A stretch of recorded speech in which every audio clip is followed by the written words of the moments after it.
What's up, guys? This is my project, 1950 Pontiac Silver Streak 8. Been working on this thing for a couple years. Show you where I got so far. Started this build thread just because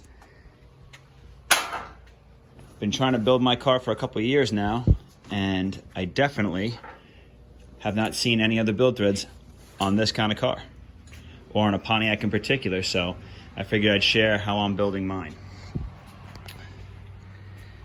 As of now, the car has been subframed with a 70 Trans Am front clip, 400 dual quad Pontiac motor sits in the cradle, power steering, power brakes,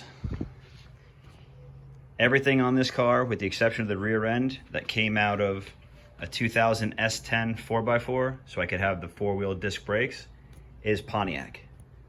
The booster, the front clip, everything is trying to keep this car as more Pontiac on Pontiac on Pontiac. Definitely don't want to see a small block or an LS in this car. There's the front clip, making my new inner fender wells to mount up, so it clears everything with the new subframe. You can see that one's missing and relief cut for the booster and the power brakes. That one has got the basic shape to it. Still got to finish the final grinding and the metal work to it. Ultimately, this car is pretty stock. Other than that, every nut and bolt underneath has been brand new. The frame's been off. Interior is going to stay pretty much stock. Outside is going to stay stock looking, but going to keep the nice hot rod power plant with the turbo 400 and the drivability of having four-wheel disc brakes, power steering, power brakes. Should be a nice little setup. If you're looking at the dashboard, you can see the insert plate. Being that this was a straight 8 car, it had a huge divot in the firewall factory.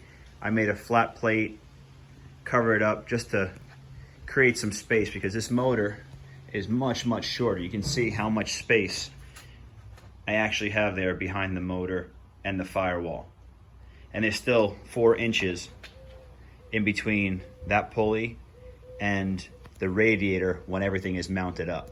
So it's gonna have plenty of room for electric fans, and everything bolts right in. I figured Pontiac did the geometry work originally with the Trans Am. I'll just keep the same geometry and not try to overthink how they did it. Everything else mounts up pretty good. I'll keep you guys posted as I do some new stuff to it. But if you have any questions, just post them in here, let me know, and I'll get back to you guys. See you on the next part. Later.